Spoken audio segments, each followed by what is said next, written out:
Number 3, Branch Line The Compensation House by Charles Dickens. There's not a looking glass in all the house, sir. It's some peculiar fancy of my master S. There isn't one in any single room in the house. It was a dark and gloomy-looking building, and had been purchased by this company for an enlargement of their goods station. The value of the house had been referred to what was popularly called a compensation jury, and the house was called, in consequence, the compensation house. It had become the company's property, but its tenants still remained in possession, pending the commencement of active building operations. My attention was originally drawn to this house because it stood directly in front of a collection of huge pieces of timber which lay near this part of the line, and on which I sometimes sat for half an hour at a time when I was tired by my wanderings about Mugby Junction. It was square, cold, gray-looking, built of rough-hewn stone, and roofed with thin slabs of the same material. Its windows were few in number and very small for the size of the building. In the great blank gray broadside there were only 4 windows. The entrance door was in the middle of the house. There was a window on either side of it, and there were 2 more in the single story above. The blinds were all closely drawn, and when the door was shut, the dreary building gave no sign of life or occupation. But the door was not always shut. Sometimes it was opened from within, with a great jingling of bolts and door chains, and then a man would come forward and stand upon the doorstep, snuffing the air as one might do who was ordinarily kept on rather a small allowance of that element. He was stout, thick-set, and perhaps 50 or 60 years old, a man whose hair was cut exceedingly close, who wore a large bushy beard, and whose eye had a sociable twinkle in it which was prepossessing. He was dressed, whenever I saw him, in a greenish-brown frock coat made of some material which was not cloth, wore a waistcoat and trousers of light color, and had a frill to his shirt. An ornament, by the way, which did not seem to go at all well with the beard, which was continually in contact with it. It was the custom of this worthy person, after standing for a short time on the threshold inhaling the air, to come forward into the road, and, after glancing at one of the upper windows in a half-mechanical way, to cross over to the logs, and, leaning over the fence which guarded the railway, to look up and down the line. It passed before the house, with the air of a man accomplishing a self-imposed task of which nothing was expected to come. This done, he would cross the road again, and turning on the threshold to take a final sniff of air, disappeared once more within the house, bolting and chaining the door again, as if there were no probability of its being reopened for at least a week. Yet half an hour had not passed before he was out in the road again, sniffing the air and looking up and down the line as before. It was not very long before I managed to scrape acquaintance with this restless personage. I soon found out that my friend with the shirt frill was the confidential servant, butler, valet, factotum, what you will, of a sick gentleman, a Mr. Oswald Strange, who had recently come to inhabit the house opposite, and concerning whose history my new acquaintance, whose name I ascertained was Macy, seemed disposed to be somewhat communicative. His master, it appeared, had come down to this place, partly for the sake of P. 128 reducing his establishment. Not, Mr. Macy was swift to inform me, on economical principles, but because the poor gentleman, for particular reasons, wished to have few dependents about him. Partly in order that he might be near his old friend, Dr. Garden, who was established in the neighborhood, and whose society and advice were necessary to Mr. Strange's life. That life was, it appeared, held by this suffering gentleman on a precarious tenure. It was ebbing away fast with each passing hour. The servant already spoke of his master in the past tense, describing him to me as a young gentleman not more than 35 years of age, with a young face, as far as the features and build of it went, but with an expression which had nothing of youth about it. This was the great peculiarity of the man. At a distance he looked younger than he was by many years, and strangers, at the time when he had been used to get about, always took him for a man of 7 or 8 and 20, but they changed their minds on getting nearer to him. Old Macy had a way of his own of summing up the peculiarities of his master, repeating 20 times over. Sir, he was strange by name, and strange by nature, and strange to look at into the bargain. It was during my second or third interview with the old fellow that he uttered the words quoted at the beginning of this plain narrative. Not such a thing as a looking-glass in all the house, the old man said, standing beside my piece of timber and looking across reflectively at the house opposite. Not one. In the sitting rooms, I suppose you mean. No, sir, I mean sitting rooms and bedrooms both. There isn't so much as a shaving glass as big as the palm of your hand anywhere. But how is it, I asked, why are there no looking glasses in any of the rooms? Ah, sir, replied Macy, that's what none of us can ever tell. There is the mystery. It's just a fancy on the part of my master. He had some strange fancies, and this was one of them. A pleasant gentleman he was to live with, as any servant could desire. A liberal gentleman, and one who gave but little trouble, always ready with a kind word, and a kind deed too, for the matter of that. There was not a house in all the parish of St. George's in which we lived before we came down here, where the servants had more holidays or a better table kept. But for all that, he had his queer ways and his fancies, as I may call them, and this was one of them. And the point he made of it, sir, the old man went on, the extent to which that regulation was enforced, whenever a new servant was engaged, and the changes in the establishment it occasioned. In hiring a new servant, the very first stipulation made was that about the looking glasses. It P 130 was one of my duties to explain the thing, as far as it could be explained, before any servant was taken into the house. You'll find it an easy place, I used to say, with a liberal table, good wages, and a deal of leisure. But there's one thing you must make up your mind to. You must do without looking glasses while you're here, for there isn't one in the house, and what's more, there never will be. But how did you know there never would be one? I asked. Lor bless you, sir. If you'd seen and heard all that I'd seen and heard, you could have no doubt about it. Why, only to take one instance. I remember a particular day when my master had occasion to go into the housekeeper's room where the cook lived, to see about some alterations that were making, and when a pretty scene took place. The cook, she was a very ugly woman, and awful vain, had left a little bit of looking-glass about 6 inches square upon the chimney-piece. She had got it surreptitious and kept it always locked up, but she'd left it out, being called away suddenly while titivating her hair. I had seen the glass and was making for the chimney-piece as fast as I could, but master came in front of it before I could get there, and it was all over in a moment.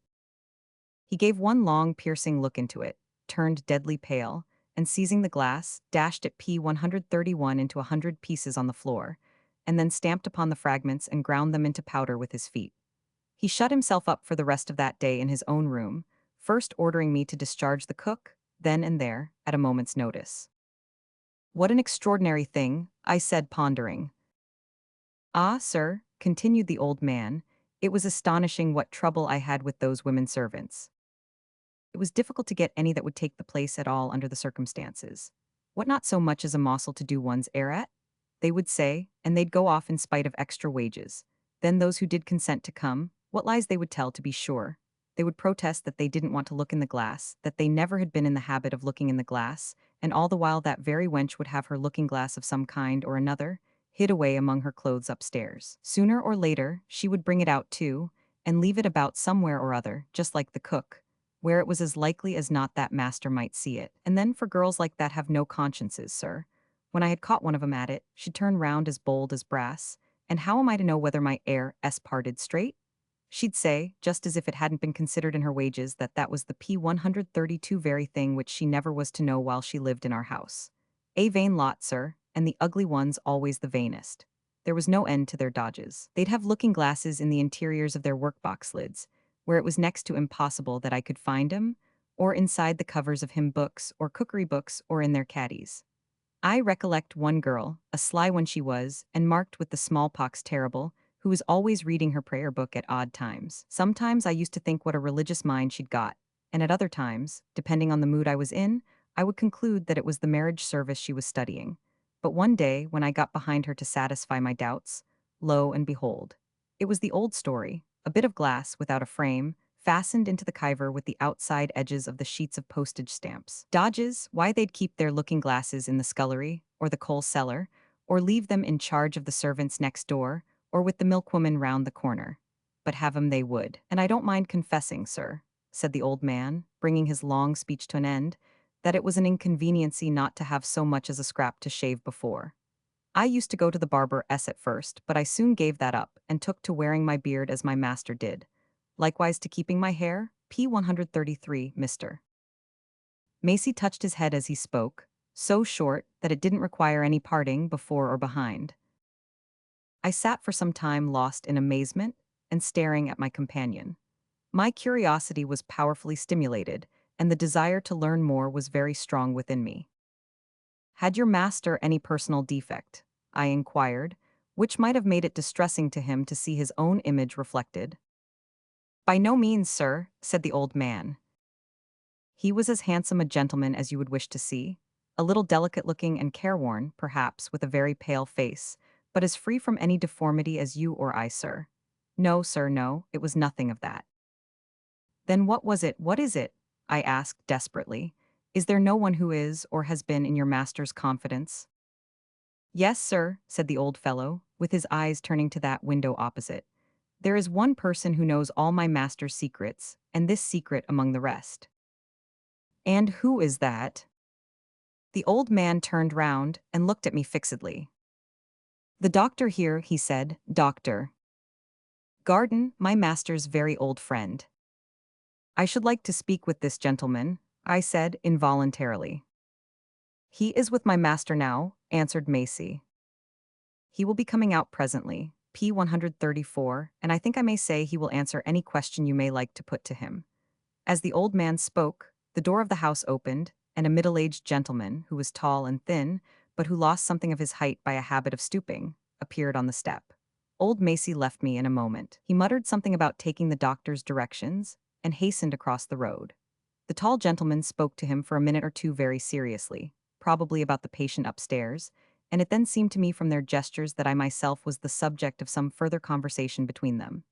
At all events, when old Macy retired into the house, the doctor came across to where I was standing and addressed me with a very agreeable smile. John Macy tells me that you are interested in the case of my poor friend, sir. I am now going back to my house, and if you don't mind the trouble of walking with me, I shall be happy to enlighten you as far as I am able. I hastened to make my apologies and express my acknowledgments, and we set off together. When we had reached the doctor's house and were seated in his study, I ventured to inquire after the health of this poor gentleman. I am afraid there is no amendment, nor any prospect of amendment, said the doctor. Old Macy has told you something of his strange condition, has he not? Yes, he has told me something, I answered, and he says you know all about it. Dr. Garden looked very grave.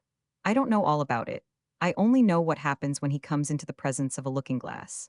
But as to the circumstances which have led to his being haunted in the strangest fashion that I ever heard of, I know no more of them than you do. Haunted, I repeated, and in the strangest fashion that you ever heard of. Dr. Garden smiled at my eagerness, seemed to be collecting his thoughts, and presently went on. I made the acquaintance of Mr. Oswald Strange in a curious way. It was on board of an Italian steamer, bound from Civita Vecchia to Marseille.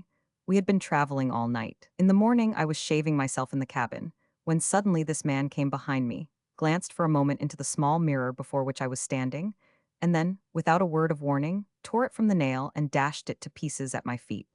His face was at first livid with passion. It seemed to me rather the passion of fear than of anger. But it changed after a moment, and he seemed ashamed of what he had done. Well, continued the doctor, relapsing for a moment into a smile, of course I was in a devil of a rage. I was operating on my underjaw, and P 136, the start the thing gave me caused me to cut myself. Besides, altogether it seemed an outrageous and insolent thing, and I gave it to poor Strange in a style of language which I am sorry to think of now, but which, I hope, was excusable at the time. As to the offender himself, his confusion and regret, now that his passion was at an end, disarmed me. He sent for the steward and paid most liberally for the damage done to the steamboat property, explaining to him, and to some other passengers who were present in the cabin, that what had happened had been accidental. For me, however, he had another explanation. Perhaps he felt that I must know it to have been no accident, perhaps he really wished to confide in someone.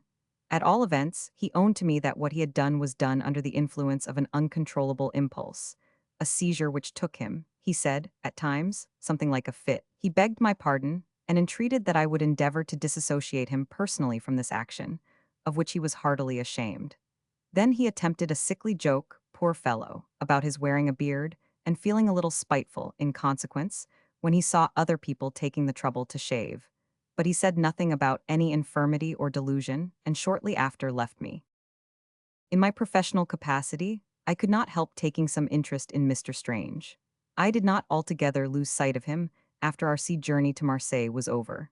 I found him a pleasant companion up to a certain point, but I always felt that there was a reserve about him. He was uncommunicative about his past life, and especially would never allude to anything connected with his travels or his residence in Italy, which, however, I could make out had been a long one. He spoke Italian well and seemed familiar with the country, but disliked to talk about it. During the time we spent together, there were seasons when he was so little himself that I, with a pretty large experience, was almost afraid to be with him. His attacks were violent and sudden in the last degree, and there was one most extraordinary feature connected with them all. Some horrible association of ideas took possession of him whenever he found himself before a looking glass. And after we had traveled together for a time, I dreaded the sight of a mirror hanging harmlessly against a wall or a toilet glass standing on a dressing table, almost as much as he did. Poor Strange was not always affected in the same manner by a looking glass. Sometimes it seemed to madden him with fury. At other times, it appeared to turn him to stone, remaining motionless and speechless as if P-138 attacked by catalepsy. One night, the worst things always happen at night, and oftener than one would think on stormy nights. We arrived at a small town in the central district of Auvergne, a place but little known, out of the line of railways, and to which we had been drawn, partly by the antiquarian attractions which the place possessed and partly by the beauty of the scenery. The weather had been rather against us. The day had been dull and murky, the heat stifling, and the sky had threatened mischief since the morning. At sundown, these threats were fulfilled. The thunderstorm, which had been all day coming up, as it seemed to us, against the wind, burst over the place where we were lodged, with very great violence. There are some practical-minded persons with strong constitutions who deny roundly that their fellow creatures are, or can be, affected, in mind or body, by atmospheric influences. I am not a disciple of that school, simply because I cannot believe that those changes of weather, which have so much effect upon animals, and even on inanimate objects, can fail to have some influence on a piece of machinery so sensitive and intricate as the human frame. I think, then, that it was in part owing to the disturbed state of the atmosphere that, on this particular evening, I felt nervous and depressed. When my new P-139 friend Strange and I parted for the night, I felt as little disposed to go to rest as I ever did in my life. The thunder was still lingering among the mountains in the midst of which our inn was placed. Sometimes it seemed nearer, and at other times further off, but it never left off altogether, except for a few minutes at a time. I was quite unable to shake off a succession of painful ideas which persistently besieged my mind. It is hardly necessary to add that I thought from time to time of my traveling companion in the next room. His image was almost continually before me. He had been dull and depressed all the evening, and when we parted for the night, there was a look in his eyes which I could not get out of my memory. There was a door between our rooms, and the partition dividing them was not very solid. And yet I had heard no sound since I parted from him which could indicate that he was there at all, much less that he was awake and stirring. I was in a mood, sir, which made this silence terrible to me, and so many foolish fancies, as that he was lying there dead, or in a fit, or what not took possession of me that at last I could bear it no longer. I went to the door, and after listening very attentively but quite in vain for any sound, I at last knocked pretty sharply. There was no answer. Feeling that longer suspense would be unendurable, I, without more ceremony, turned the handle and went in. It was a great bare room, and so imperfectly lighted by a single candle that it was almost impossible, except when the lightning flashed, to see into its great dark corners.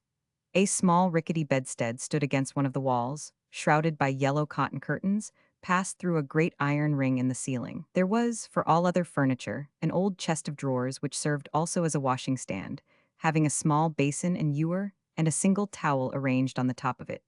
There were, moreover, two ancient chairs and a dressing table. On this last stood a large, old-fashioned looking-glass with a carved frame. I must have seen all these things, because I remember them so well now, but I do not know how I could have seen them, for it seems to me that, from the moment of my entering that room, the action of my senses and of the faculties of my mind was held fast by the ghastly figure which stood motionless before the looking-glass in the middle of the empty room. How terrible it was! The weak light of one candle standing on the table shone upon Strange's face, lighting it from below, and throwing, as I now remember, his shadow, vast and black, upon the wall behind him and upon the ceiling overhead. He was leaning rather forward, with his hands upon the table supporting him, and gazing into the glass which stood before him with a horrible fixity. The sweat was on his white face. His rigid features and his pale lips showed in that feeble light were horrible, more than words can tell to look at. He was so completely stupefied and lost that the noise I had made in knocking and in entering the room was unobserved by him. Not even when I called him loudly by name did he move or did his face change. What a vision of horror that was, in the great dark empty room, in a silence that was something more than negative, that ghastly figure frozen into stone by some unexplained terror. And the silence and the stillness. The very thunder had ceased now. My heart stood still with fear. Then, moved by some instinctive feeling, under whose influence I acted mechanically, I crept with slow steps nearer and nearer to the table. And at last, half expecting to see some specter even more horrible than this which I saw already, I looked over his shoulder into the looking glass. I happened to touch his arm, though only in the lightest manner. In that one moment the spell which had held him, who knows how long, enchained, seemed broken, and he P-142 lived in this world again.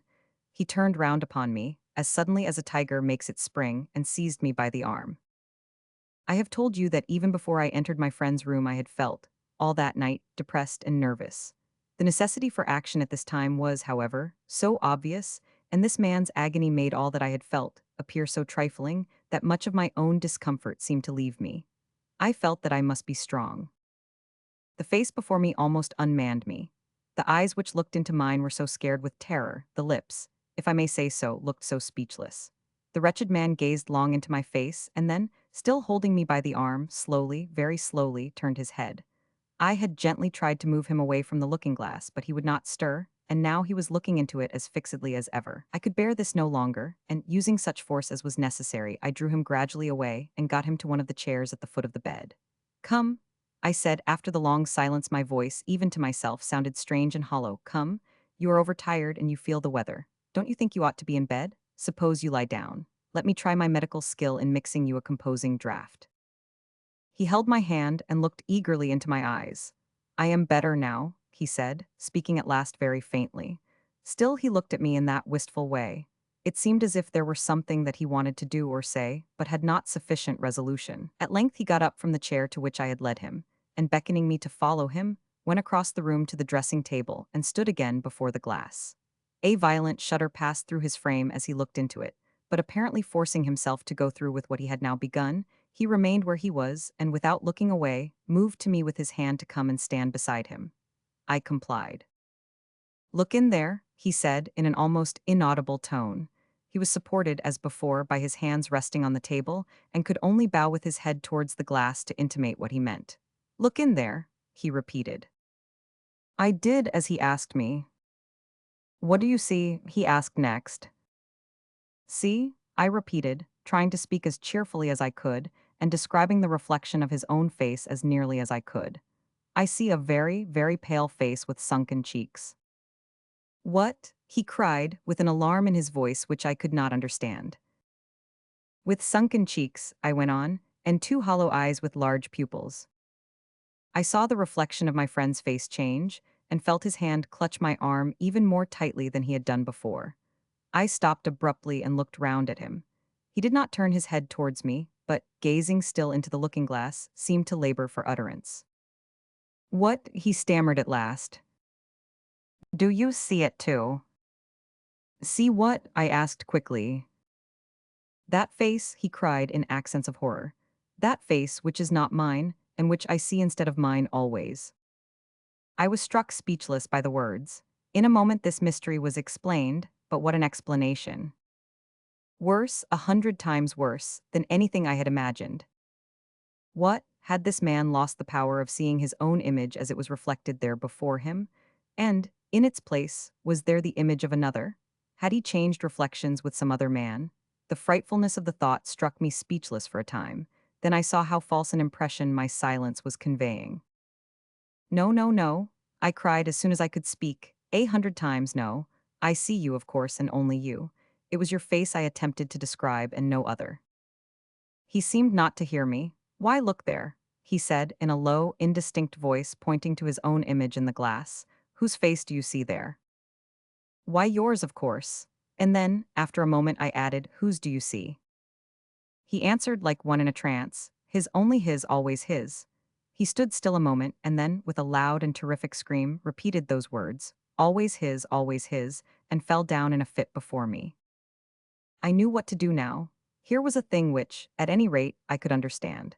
I had with me my usual small stock of medicines and surgical instruments, and I did what was necessary. First, to restore my unhappy patient, and next to procure for him the rest he needed so much. He was very ill, at death's door for some days, and I could not leave him, though there was urgent need that I should be back in London. When he began to mend, I sent over to England for my servant, John Macy, whom I knew I could trust. Acquainting him with the outlines of the case, I left him in charge of my patient, with orders that he should be brought over to this country as soon as he was fit to travel. That awful scene was always before me. I saw this devoted man day after day, with the eyes of my imagination, sometimes destroying in P146 his rage, the harmless looking-glass, which was the immediate cause of his suffering, sometimes transfixed before the horrid image that turned him to stone. I recollect coming upon him once when we were stopping at a roadside inn, and seeing him stand so by broad daylight. His back was turned towards me, and I waited and watched him for nearly half an hour as he stood there motionless and speechless, and appearing not to breathe. I am not sure but that this apparition seen so by daylight was more ghastly than that apparition seen in the middle of the night, with the thunder rumbling among the hills. Back in London in his own house, where he could command in some sort the objects which should surround him, poor Strange was better than he would have been elsewhere. He seldom went out except at night, but once or twice I have walked with him by daylight, and have seen him terribly agitated when we have had to pass a shop in which looking-glasses were exposed for sale. It is nearly a year now since my poor friend followed me down to this place, to which I have retired. For some months he has been daily getting weaker and weaker, and a disease of the lungs has become developed in him, which has brought him to his deathbed. I should add, by the by, that John Macy has been his constant companion ever since I brought them together, and I have had, consequently, to look after a new servant. And now tell me, the doctor added, bringing his tale to an end, did you ever hear a more miserable history, or was ever man haunted in a more ghastly manner than this man? I was about to reply when I heard a sound of footsteps outside, and before I could speak old Macy entered the room, in haste and disorder. I was just telling this gentleman, the doctor said, not at the moment observing old Macy's changed manner, how you deserted me to go over to your present master. Ah, sir, the man answered in a troubled voice, I'm afraid he won't be my master long. The doctor was on his legs in a moment. What, is he worse? I think, sir, he is dying, said the old man. Come with me, sir, you may be of use if you can keep quiet. The doctor caught up his hat as he addressed me in those words, and in a few minutes we had reached the compensation house. A few seconds more and we were standing in a darkened room on the first floor, and I saw lying on a bed before me, pale, emaciated, and, as it seemed, dying, the man whose story I had just heard. He was lying with closed eyes when we came into the room, and I had leisure to examine his features. What a tale of misery they told! They were regular and symmetrical in their arrangement, and not without beauty, the beauty of exceeding refinement and delicacy. Force there was none, and perhaps it was to the want of this that the faults, perhaps the crime, which had made the man's life so miserable were to be attributed. Perhaps the crime? Yes, it was not likely that an affliction, lifelong and terrible, such as this he had endured, would come upon him unless some misdeed had provoked the punishment. What misdeed we were soon to know. It sometimes, I think generally, happens that the presence of anyone who stands and watches beside a sleeping man will wake him, unless his slumbers are unusually heavy. It was so now. While we looked at him, the sleeper awoke very suddenly and fixed his eyes upon us. He put out his hand and took the doctor's in its feeble grasp. Who is that? He asked next, pointing towards me. Do you wish him to go? The gentleman knows something of your sufferings and is powerfully interested in your case, but he will leave us if you wish it, the doctor said. No, let him stay. Seating myself out of sight, but where I could both see and hear what passed, I waited for what should follow. Dr.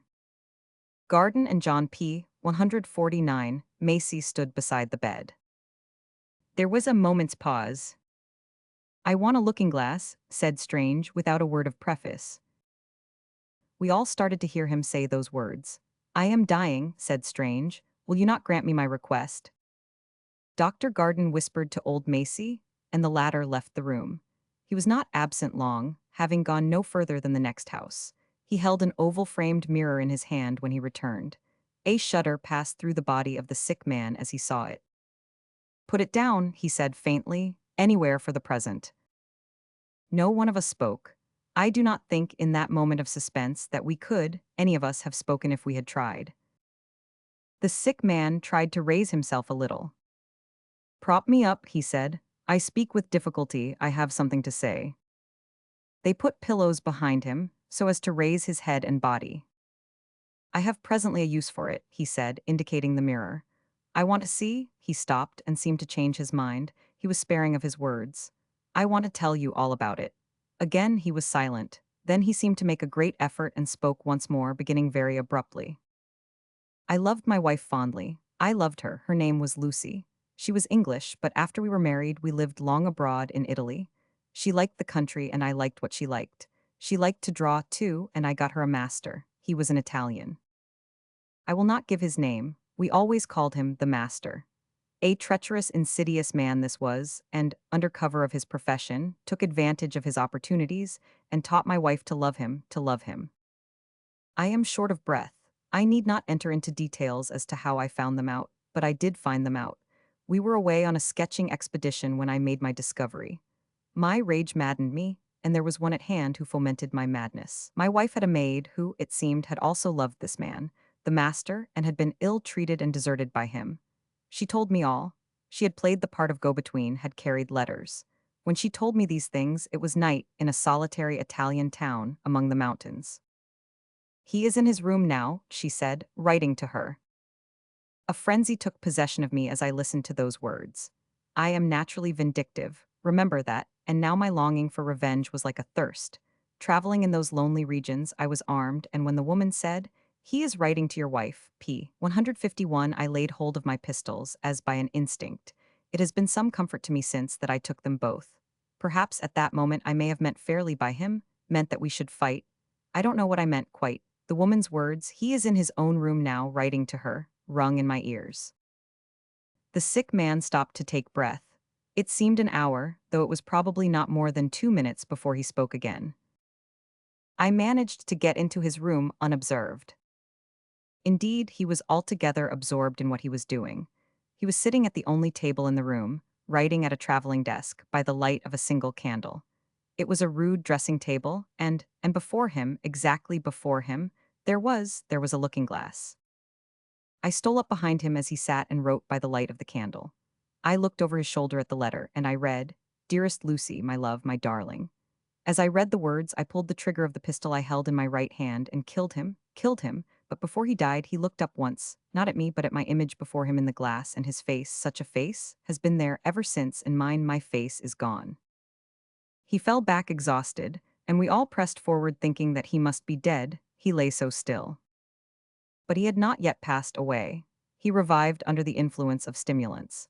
He tried to speak, and muttered indistinctly from time to time words of which we could sometimes make no sense. We understood, however, that he had been tried by an Italian tribunal and had been found guilty, but with such extenuating circumstances that his sentence was commuted to imprisonment, during, we thought we made out, 2 years. But we could not understand what he said about his wife, though we gathered that she was still alive, from something he whispered to the doctor of there being provision made for her in his will. He lay in a doze for something more than an hour after he had told his tale, and then he woke up quite suddenly, as he had done when we had first entered the room. He looked round uneasily in all directions, until his eye fell on the looking-glass. "I want it," he said hastily, but I noticed that he did not shudder now as it was brought near. When old Macy approached, holding it in his hand and crying like a child, Dr. Garden came forward and stood between him and his master, taking the hand of poor Strange in his. "Is this wise?" he asked. "Is it good, do you think, to revive this misery of your life now when it is so near its close? The chastisement of your crime," he added solemnly, "has P 153 been a terrible one. Let us hope in God's mercy that your punishment is over." The dying man raised himself with a last great effort, and looked up at the doctor with such an expression on his face as none of us had seen on any face before. "I do hope so," he said faintly, "but you must let me have my way in this, for if now when I look I see aright, once more, I shall then hope yet more strongly, for I shall take it as a sign." The doctor stood aside without another word, when he heard the dying man speak thus, and the old servant drew near, and, stooping over softly, held the looking-glass before his master. Presently afterwards, we, who stood around looking breathlessly at him, saw such a rapture upon his face, as left no doubt upon our minds that the face which had haunted him so long, had, in his last hour, disappeared.